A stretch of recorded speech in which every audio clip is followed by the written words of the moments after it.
Assalamualaikum warahmatullahi wabarakatuh. Alhamdulillah wa bismillahi tawakkaltu ala Allah wa la hawla wa la quwwata illa billah. Ashhadu an la ilaha illallah wahdahu la syarikalah wa ashhadu anna Muhammadan abduhu wa rasuluh alladzi la nabiyya wa rasula ba'dah.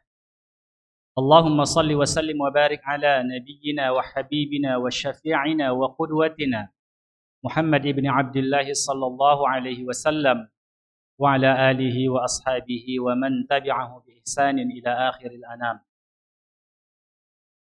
Bapak-bapak, ibu-ibu, hadirin wal hadirat yang dirahmati Allah Subhanahu wa taala. Malam yang berbahagia ini kita kembali dipertemukan oleh Allah Subhanahu wa taala di masjid yang mulia ini dalam rangka melanjutkan kajian kita terhadap Sirah An-Nabawiyah. Terutama referensi utama kita adalah kitab Ar-Rahiq Al-Makhtum. Dan malam ini kita akan membahas pasca para sahabat. Sebahagian sahabat Nabi hijrah ke Habasyah pada hijrah yang kedua. Dan ikhwah yang dirahmati Allah Subhanahu wa taala, kegagalan yang dirasakan oleh orang-orang kafir Quraisy itu begitu dalam sekali. Utusan mereka kepada Raja Najasyi ternyata gagal membawa muhajirin untuk kembali ke kota Makkah. Ini pukulan besar bagi mereka. Oleh sebab itulah maka tekanan-tekanan yang dilakukan oleh Abul Hakam atau Abu Jahal, Abu Lahab, Umayyah bin Khalaf dan kelompok-kelompok pembesar dari kuffar Quraisy itu semakin luar biasa sekali. Dan ternyata ikhwah yang dirahmati Allah Subhanahu wa taala, yang selama hari ini itu ditujukan kepada orang-orang du'afa, orang-orang fuqara, orang-orang hamba sahaya, tetapi pasca kegagalan itu mulailah mereka menyasar tidak saja kepada sahabat-sahabat yang mulia, yaitu dari kelompok-kelompok terhormat, tetapi juga mereka sudah berani mengusik fisik Nabi Sallallahu Alaihi Wasallam. Yang sebelumnya mereka tidak berani untuk mengusik fisik Nabi, tapi kali ini kita akan melihat nanti beberapa catatan yang diberikan oleh para ulama yang diriwayatkan dalam kitab-kitab tarikh, bahwasanya ada beberapa kasus sampai Nabi kita Sallallahu Alaihi Wasallam mendapat luka dan mendapat tekanan yang luar biasa.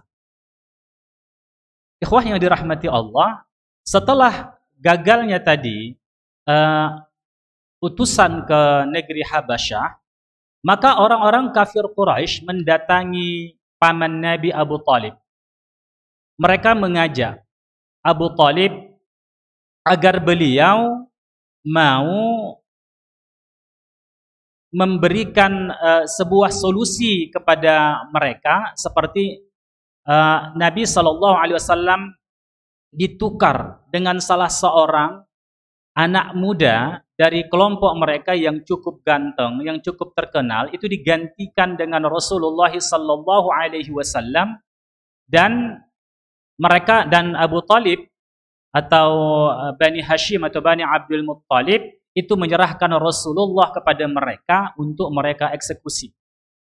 Tentunya tidak mungkinlah Abu Talib membiarkan itu. Dan Abu Talib itu mengatakan kepada mereka bahwasanya tidak mungkinlah aku akan mengasuh anakmu sementara aku membiarkan anakku kamu penggal lehernya. Enggak mungkin itu. Dan sebodoh-bodohnya orang tidak akan melakukan hal itu. Itulah yang dikatakan oleh Abu Talib kepada pembesar Quraisy. Sebelum itu mereka juga datang kepada Abu Talib dengan penawaran agar Abu Talib mau menasihati Rasulullah SAW berhenti dalam berdakwah, dan apapun yang diinginkan oleh Nabi Muhammad sallallahu alaihi wasallam itu akan mereka ikuti. Kalau dia mau wanita yang cantik 1, 2, 3 dan seterusnya, mereka berikan. Kalau dia mau harta, maka mereka akan mengumpulkan kekayaan mereka, diserahkan kepada Nabi kita Muhammad sallallahu alaihi wasallam. Kalau dia mau kekuasaan, kami semua akan menuruti apapun yang diperintahkannya, asalkan dia kembali kepada agama nenek moyangnya. Dan ini disampaikan oleh Abu Talib kepada Nabi kita Muhammad sallallahu alaihi wasallam. Sebagaimana yang kita duga, tidak akan mungkin Nabi kita sallallahu alaihi wasallam itu akan menukar akhirat dengan sepercik dunia yang ditawarkan oleh orang-orang kafir Quraisy. Tidak akan mungkin. Frustasi dari orang-orang kafir Quraisy semakin tinggi. Semakin tinggi. Hampir-hampir bagi mereka dunia ini gelap. Tidak ada jalan lagi.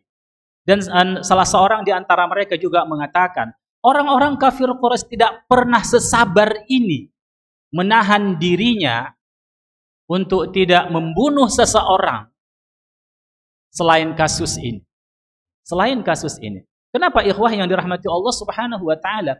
Memang kita tahu Nabi Muhammad sallallahu alaihi wasallam itu tidak memiliki cacat pada moral akhlak, tidak ada sedikit pun cacat. Bahkan dalam memori mereka, mulai Nabi kita remaja sampai dewasa, bahkan dari anak-anak mereka kenal ini orang-orang baik. Bahkan Nabi kita sebagaimana yang kita bahas pada beberapa pertemuan sebelumnya, Nabi selalu mendatangkan solusi terhadap persoalan-persoalan orang kafir Quraisy, termasuk ketika membangun Ka'bah yang runtuh. Siapa yang akan meletakkan Hajarul Aswad? Itu kan vakum selama 1 bulan, tidak ada solusi, tidak ada pemecahan masalah. Lalu Nabi kita memberikan tawaran bahwasanya setiap kabilah itu memegang sudut kain dan sama-sama dibawa ke dekat Ka'bah, lalu Nabi mengangkatnya dan menaruhkannya di Hajarul Aswad, dan semua menerima keputusan itu dengan senang hati. Tetapi ikhwah yang dirahmati Allah Subhanahu wa taala, tatkala Nabi mendapat wahyu dan Nabi mendapat perintah untuk menyiarkan Islam, menggugat tradisi mapan orang-orang kafir Quraisy dalam menyembah berhala, disitulah orang-orang Arab yang tidak bisa menerima Nabi kita Muhammad sallallahu alaihi wasallam. Itu pada satu sisi. Pada sisi yang lain, Nabi Muhammad ini orang yang mulia. Atuknya Abdul Muttalib orang yang sangat terpandang, orang yang diamanahkan untuk menjaga Ka'bah, memberikan minum orang-orang yang datang haji. Demikian juga Abu Talib menggantikan posisi Abdul Muttalib. Dan Bani Hashim itu bani yang terkenal kemuliaannya di tengah-tengah orang-orang kafir Quraisy. Makanya mereka sungkan untuk mengusik Nabi sallallahu alaihi wasallam. Tetapi ikhwah, karena puncak dari kekesalan mereka, puncak dari emosi mereka, mereka sudah melupakan semua itu dan berani mengusik tubuh Nabi sallallahu alaihi wasallam. Dan di antaranya ikhwah yang dirahmati Allah Subhanahu wa taala, faqad kana yusalli wa ya'budu Allah ma'a ayunit tughah wa yad'u ila Allah sirran wa jahran la yamna'u an dhalika mani'un wa la yusarrifu anhu syai'un idh kana dhalika min jumlati tablighi risalati Allah mundu amarahu Allah Subhanahu wa taala fasda' bima tu'maru wa 'arid 'anil musyrikin. Inilah problemnya, bahwasanya ketika Nabi sallallahu alaihi wasallam beribadah kepada Allah, salat kepada Allah Subhanahu wa taala, berdoa kepada Allah Subhanahu wa taala secara sembunyi dan terang-terangan pada waktu itu, dan Nabi diperintahkan untuk menyampaikan dakwah secara terang-terangan dan berpaling dari orang-orang musyrikin, inilah awal persoalan itu terjadi.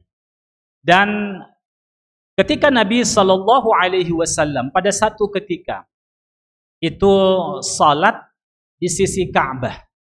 Salat di sisi Ka'bah. Lalu ikhwah yang dirahmati Allah Subhanahu wa taala, itu disaksikan oleh orang kafir Quraisy.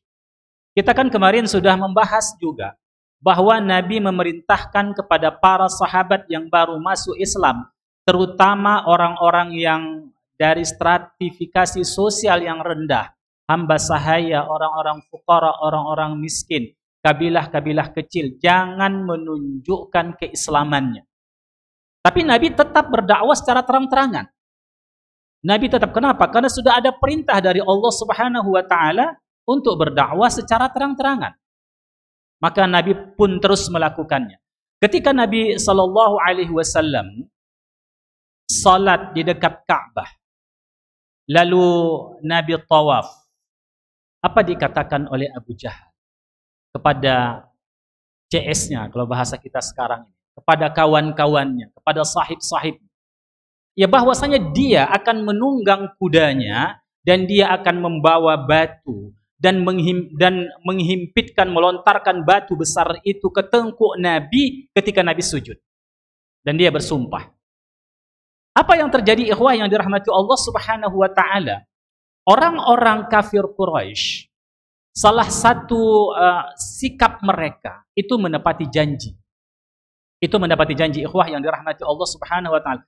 Kalau ada orang yang tidak menepati janjinya pimplan, itu cacat bagi orang-orang Quraisy, termasuk orang-orang kafir Quraisy. Oleh sebab itulah, maka ketika Abu Jahal itu bersumpah akan melakukannya di hadapan kawan-kawannya, maka dia pantang menyerah. Lalu keesokan harinya, biasalah Nabi sallallahu alaihi wasallam salat. Ya kalau salat dia pasti sujud, berdiri, rukuk dan sujud. Dan Abu Jahal pun mendekati Nabi kita sallallahu alaihi wasallam dengan batu besar yang dia bawa. Dan ketika beliau mendekat, apa yang terjadi ikhwah? Maka dia melihat, dalam satu riwayat melihat onta yang luar biasa besarnya. Onta yang tidak seperti onta biasa, onta yang bertaring, yang siap menerkam dengan pucat pasi.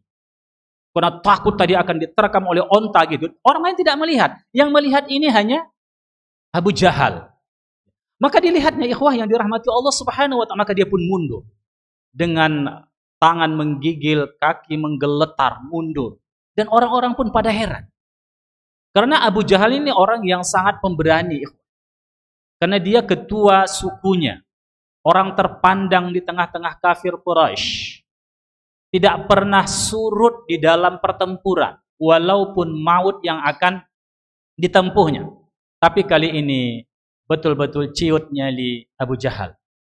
Coba bayangkan onta yang begitu besar. Onta tidak pernah bertaring, ini bertaring onta nampaknya. Siap menerkamnya dengan mata yang terbelalak, dengan lidah yang terjulur. Maka dia pun takut, tidak pernah melihat onta seperti itu.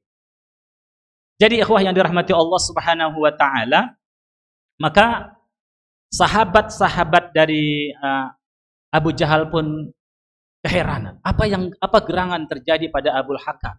Apa yang terjadi? Lalu mereka pun bertanya. Dia pun menjelaskan tentang peristiwa itu. Dia tidak akan mundur kecuali ada sesuatu yang luar biasa yang menahan langkah.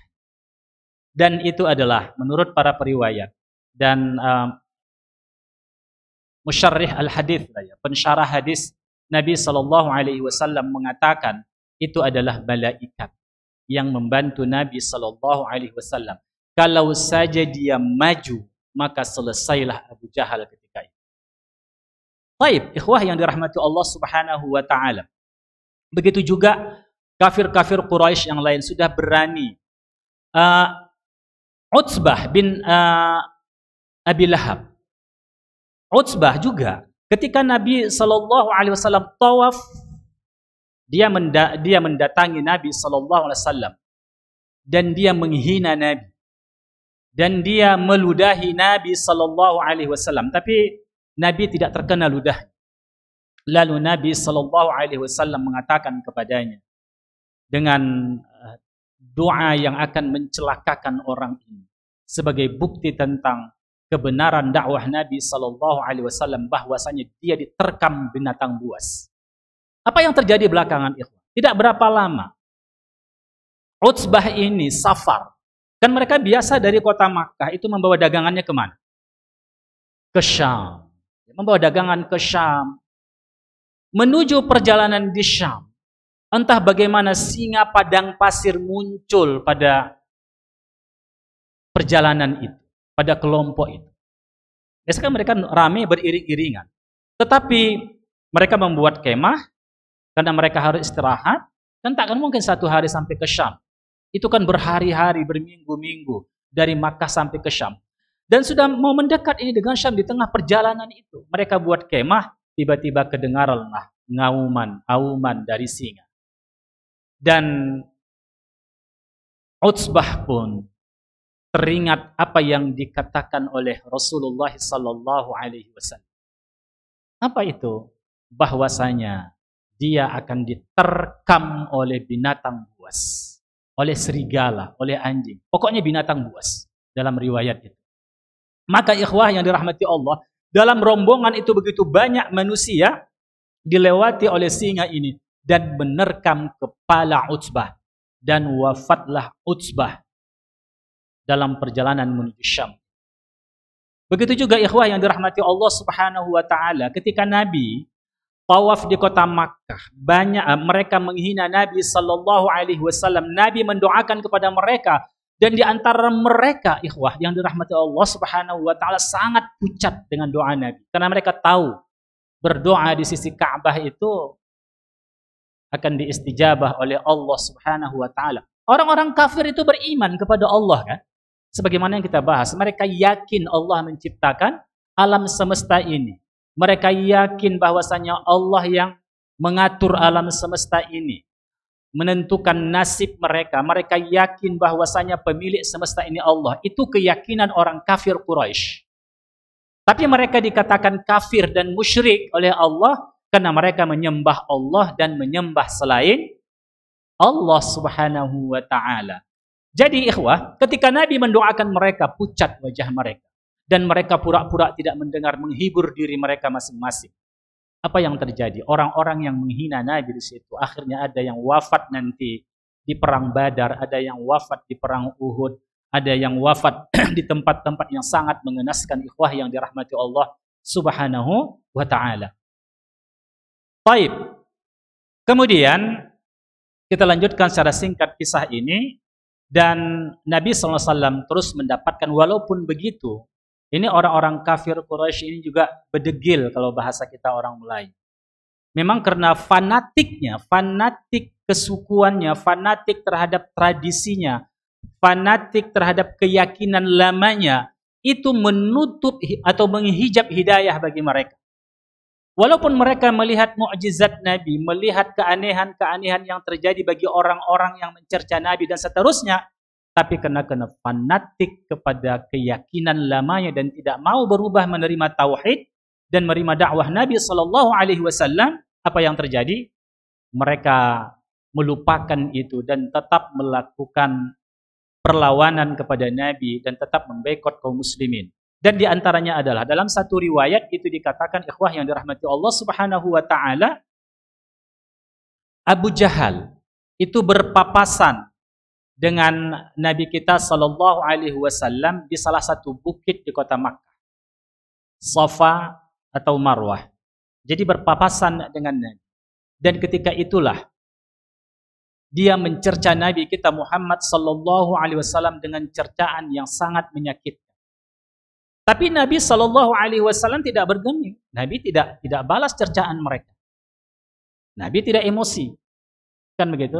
Bahkan dia mengambil, satu riwayat mengatakan dia mengambil batu dan itu menimpakan ke kening Nabi sallallahu alaihi wasallam dan mengucur darah yang mulia. Ke kening Nabi sallallahu alaihi wasallam. Itu Abu Jahal. Dia sudah berani nekat ini menyakiti Nabi sallallahu alaihi wasallam. Lihat.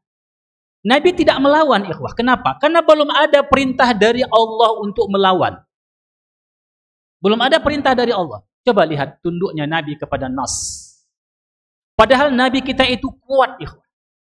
Para Nabi itu tidak bisa dilawan 1-2 orang. Tenaganya 1 berbanding 10. Itu kuatnya Nabi kita Muhammad sallallahu alaihi wasallam. Tapi Nabi tidak lakukan. Kalau Nabi mau 1 lawan 1 dengan Abu Jahal, selesai itu Abu Jahal. Selesai itu. Nabi pernah bergulat dengan orang yang terkuat di kota Makkah. Itu satu bantingan dibuat oleh Nabi terkafar.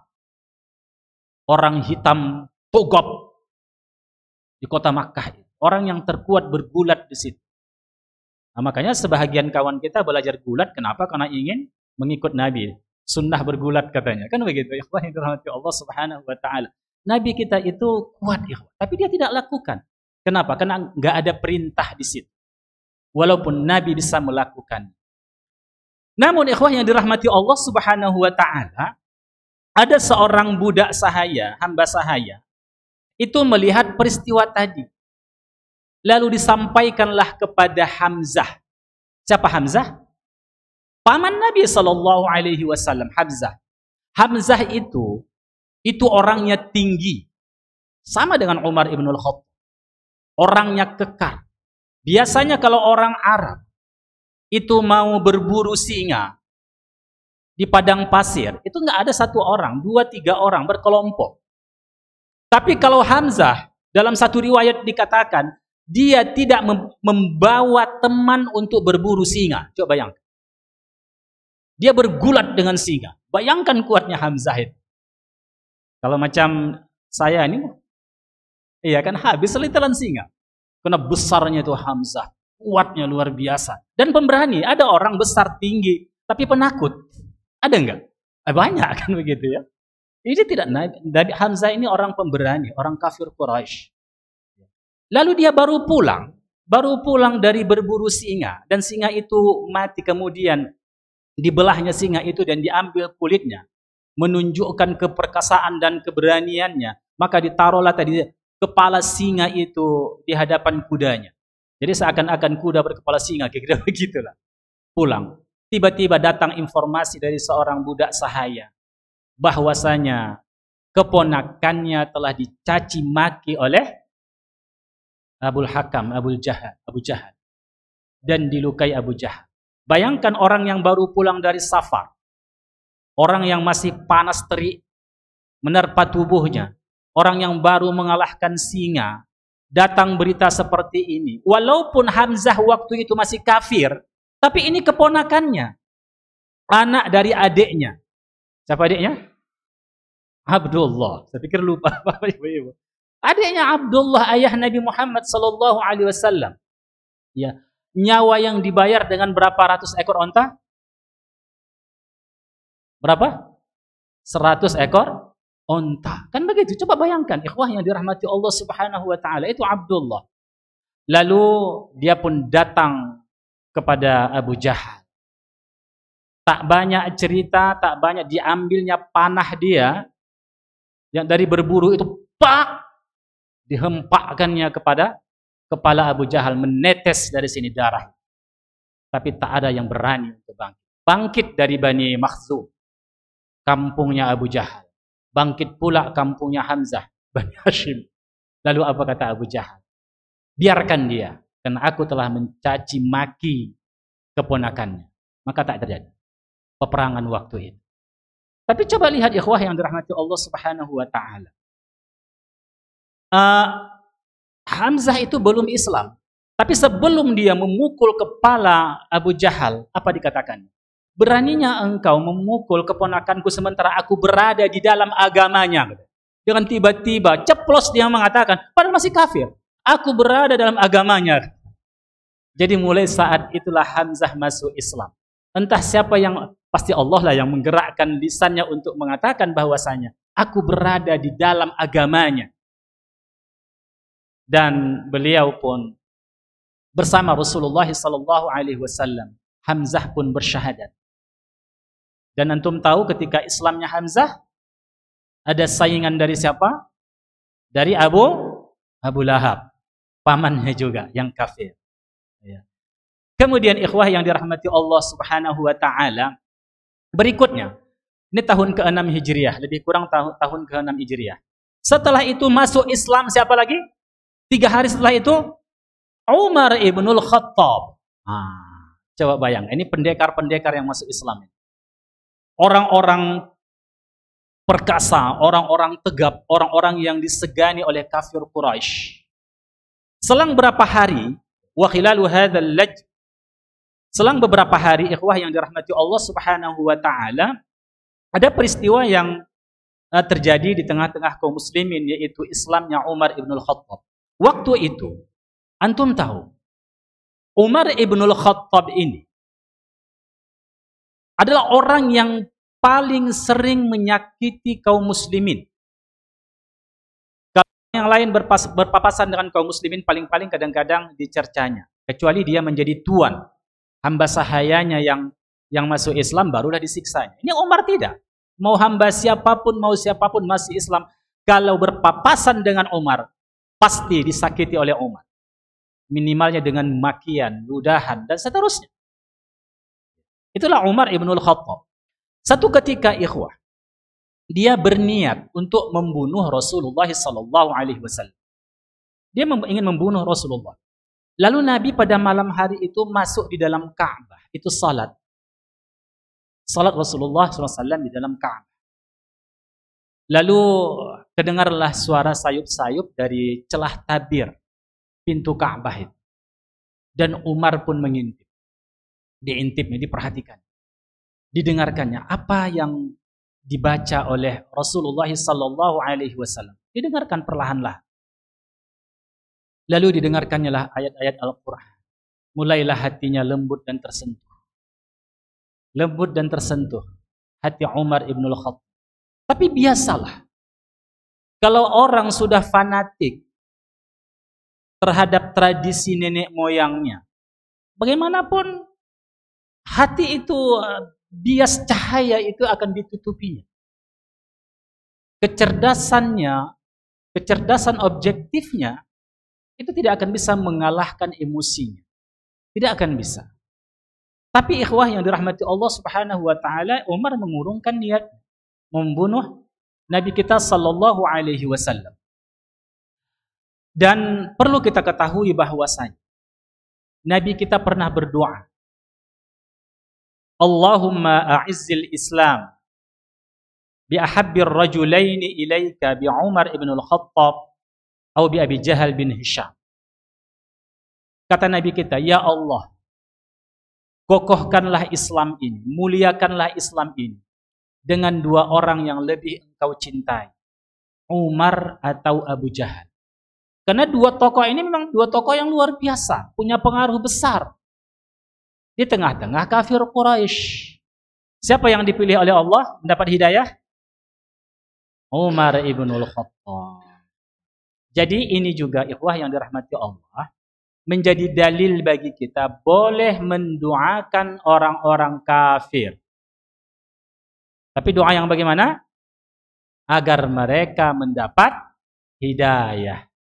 Bukan mendoakan keampunan, keselamatan dari azab, tidak. Tapi mendoakan mendapatkan hidayah, agar mendapatkan hidayah. Ini doa Nabi sallallahu alaihi wasallam dan diperkenankan oleh Allah Subhanahu wa taala dengan memilih Umar. Dan ikhwah yang dirahmati Allah Subhanahu wa taala, pada kali yang berikutnya Umar juga ingin membunuh Rasulullah SAW.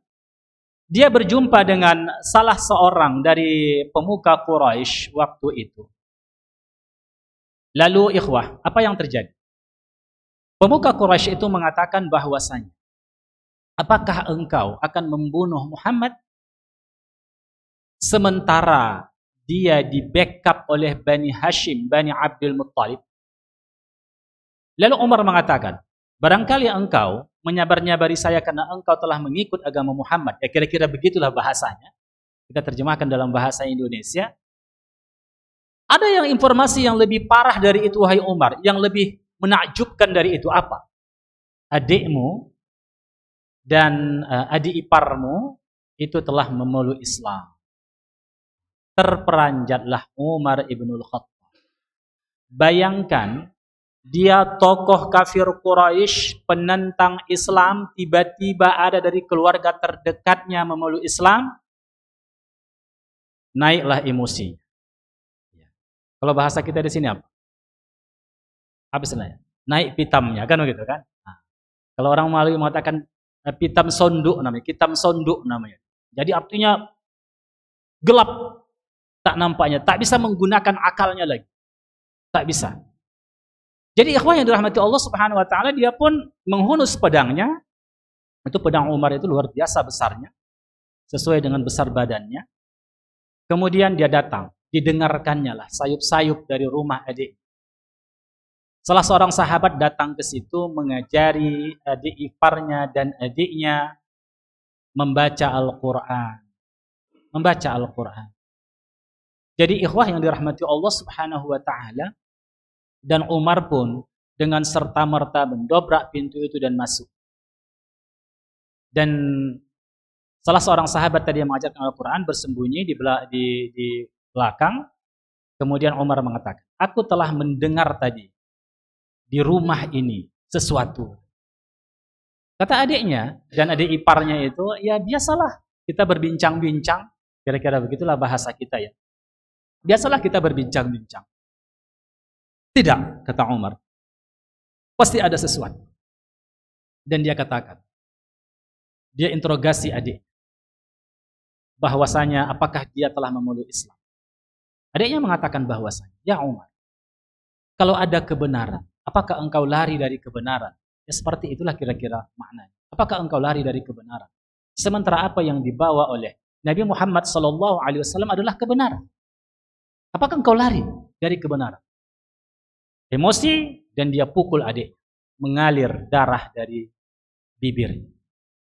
Oh, ini adik-adik kesayangan Umar ini. Begitu juga suaminya ditendang oleh Umar. Ditendang oleh Umar. Adik ipar mana berani sama abang ipar? Apalagi abang ipar itu Umar, kan begitu kan? Ya kalau abang ipar-ipar biasa lumayan. Abang iparnya Umar Ibnul Khattab. Orang yang sangat disegani, nggak berani melawan. Lalu dia melihat darah menetes dari bibir adiknya. Lintuh hati Umar. Dan ketika itu, Umar mengatakan, coba berikan kepadaku suhuf kitab itu. Maka Umar pun membaca. Membaca sebahagian dari ayat yang diajarkan tadi kepada keluarganya. Umar pun bergetar dadanya. Dia tidak pernah melihat. Begini ikhwah yang dirahmati Allah Subhanahu wa taala.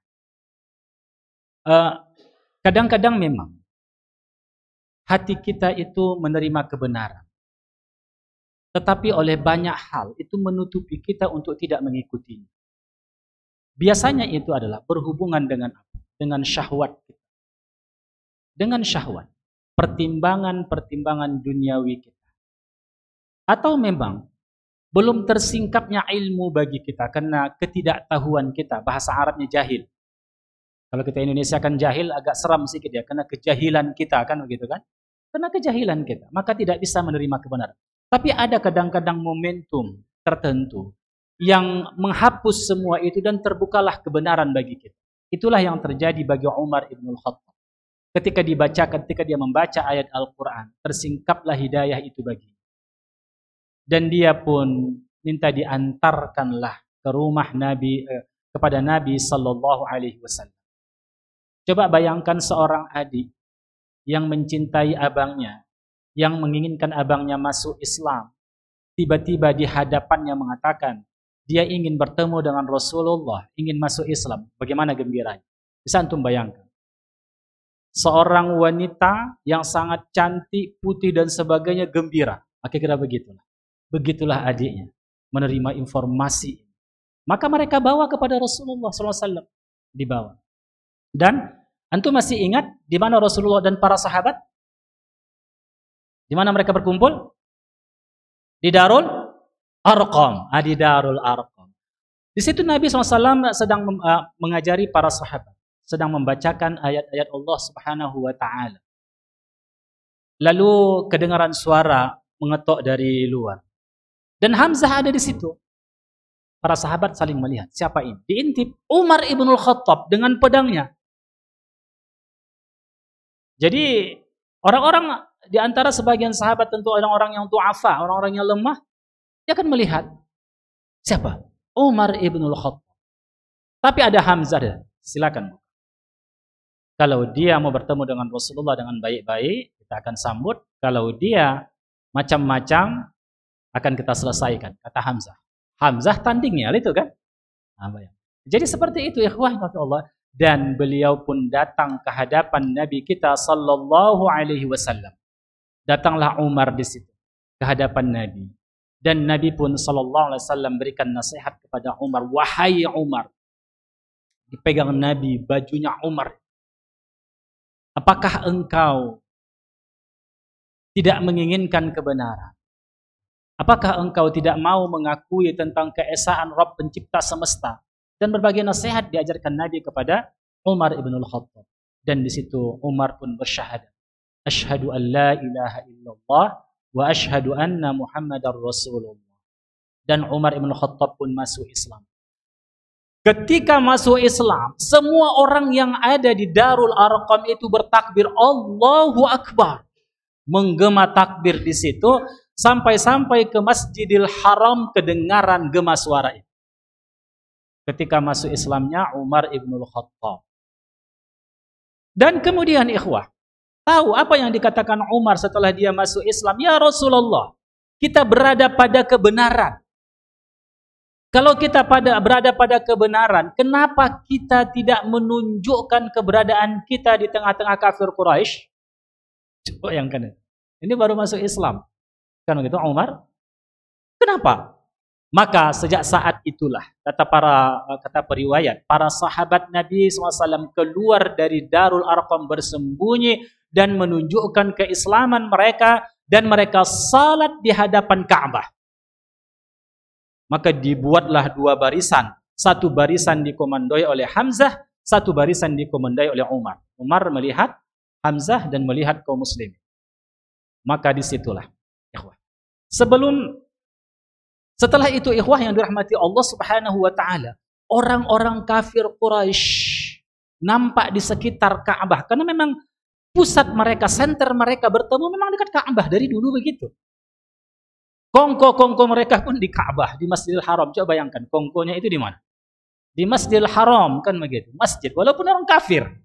Karena itu pusat pusat pertemuan mereka di kota Makkah. Karena nggak ada yang lebih mulia di dunia ini kecuali di mana? Di Ka'bah itu. Jadi mereka pun melihat Umar ibnul Khattab dengan pedangnya, dengan wajahnya yang luar biasa, sedikit pun tidak menunjukkan rasa cemas, percaya diri. Lalu apa yang terjadi bagi orang-orang kafir di sekitar itu?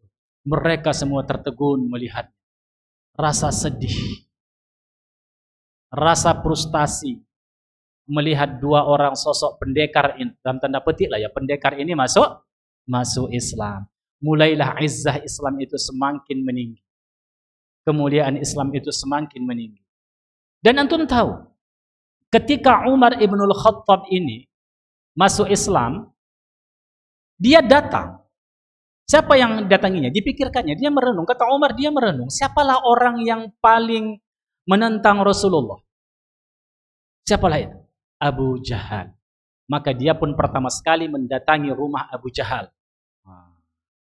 Di gedurnya rumah Abu Jahal mengintip dari dalam, nampaknya Umar, dibuka pintu dengan gembira, "Marhaban, marhaban biku. Marhaban bik, marhaban." Lalu tanpa basa-basi Abu Umar pun mengatakan, "Abu Jahal, aku telah masuk Islam." Dan dia ajaklah Abu Jahal untuk masuk Islam. Dengan tiba-tiba Abu Jahal membanting pintu dan menutupnya. Membanting. Frustasi Abu Jahal melihat Umar masuk Islam.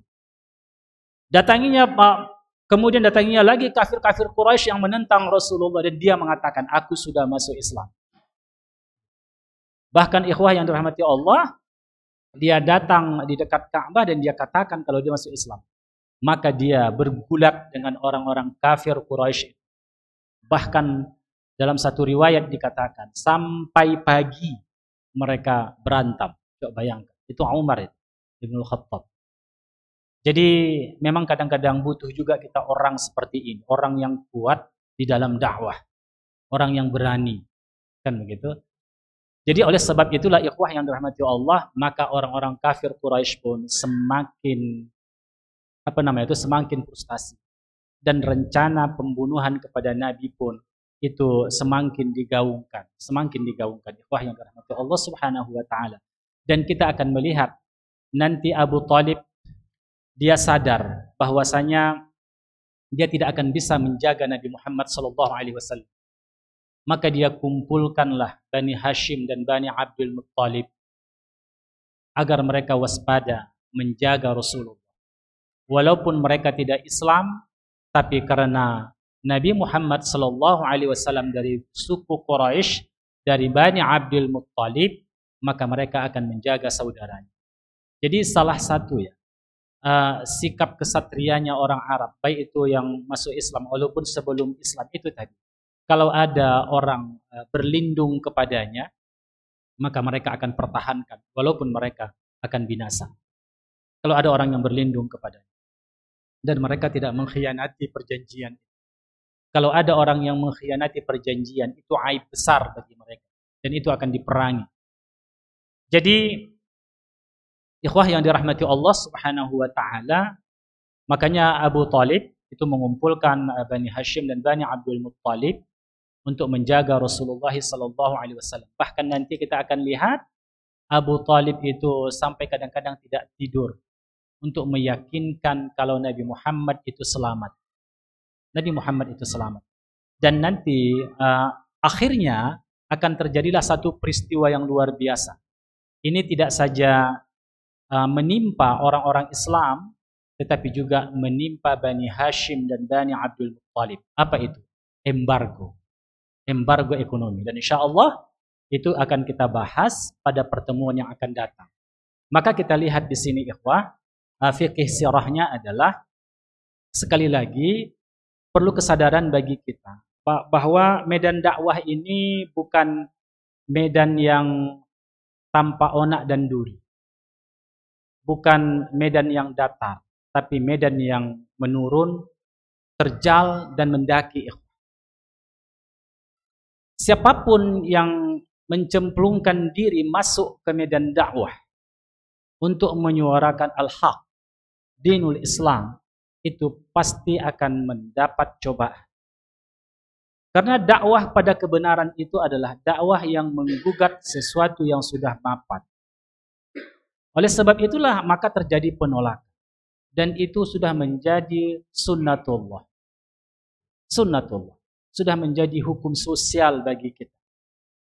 Namun apa yang diperintahkan bagi kita adalah untuk bersabar. Untuk bersabar dan mengikut apa yang disyariatkan kepada kita. Dakwah ini tidak dibangun dari logika-logika semata, tetapi dibimbing oleh nas.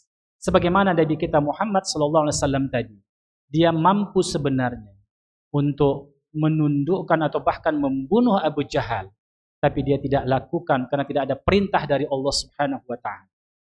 Maka Nabi pun bersabar. Kaum muslimin pun bersabar ya tentang hal ini. Habis waktu kita ya? 2 menit lagi. Ya, tentang masbuk tadi ya. Nah, jadi masbuk insyaallah nantilah kita bahas pada pertemuan yang akan datang. Ada 2 cara tentang masbuk, yaitu kalau kita masbuknya 1 orang, kita mengikuti imam ketika mana imam berada. Ketika imam sujud, kita Allahu Akbar, takbiratul ihram, dan kita ikut sujud. Ketika imam ruku, kita ikut ruku, dan seterusnya. Dan kemudian kalau kita rame-rame, nanti akan kita bahas permasalahannya. Ini juga sudah dijelaskan Al-Imam An-Nawawi. Apakah kita orang yang masbuk ini membentuk jamaah, ataukah kita masing-masing menyelesaikan salat kita sendiri-sendiri. Itu sangat memungkinkan kalau kita sebaris. Tapi kalau di sana masbuk, di sana masbuk, sana masbuk, kan begitu, itu tidak memungkinkan. Insyaallah akan kita bahas sebelum pertemuan kita nanti dalam kajian kita berikutnya. Insyaallah.